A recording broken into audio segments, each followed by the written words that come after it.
coping with G2 and the Mad Lions getting eliminated early on. So we did speak to our players about what went wrong and how to improve for the future. I feel like every year people start like saying things are like more like useless to some extent. Like I think it started with like solo queue is useless, right? Like that was the first thing. It used to be solo queue rank 1 is like super cool and like high elo is super important. Then solo queue became useless. Then people started saying scrims are useless. People were saying like, oh, scrims don't matter, scrim results don't matter, like the practice itself doesn't matter, right? Then the third thing I think was like, I don't know if you remember, but Double was saying like spring is useless, and a lot of people started saying spring split is useless. Then MSI is useless. As a pro player, and as I said, my dream is to win Worlds, right? For me, the Worlds is by far the biggest tournament, but that doesn't mean that like Summer is useless, doesn't mean Spring is useless, doesn't mean MSI is useless, doesn't mean Scrims is useless, doesn't mean Solo Queue is useless, because if you think all of those are useless, you will never actually win Worlds. You are happy, you are achieving some really good money, like you have everything in life. So I think that's one of the main problems, that people just accept this mediocrity and they don't try to aim for more, and they are not pushing their limits every single day to, let's say, to be the best, because that's not in their minds. They are happy the way they are and they just want to keep being happy.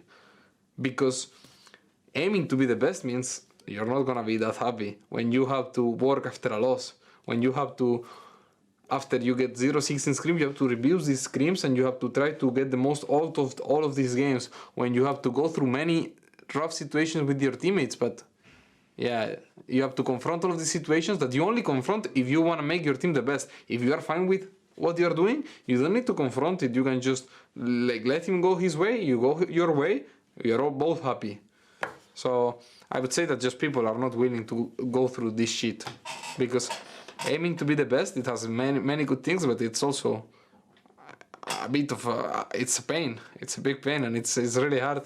I mean, to be honest, when I was in 2021, my LFL split and I got to Fnatic. So I went from Perma, ERL teams, scrims to LEC teams. You know, when I was so kind of a rookie and I didn't know what scrims were like in LEC, etc., I thought that it was like a whole another world. But when you get to LEC, you actually realize that it's actually the same, I don't know if I can say bullshit, yeah. but it's legit the same bullshit that happens in ERL scrims, you know? Like, they're just teams that simply don't care about scrims, legit. Like, they're just playing because they have to play. For example, even us, BDS, were not good on scrims. If Europe is going to win Worlds, I think Europe has a shot to win Worlds. I think the difference between Asia and EU, at least in the last international tournament, was not skill.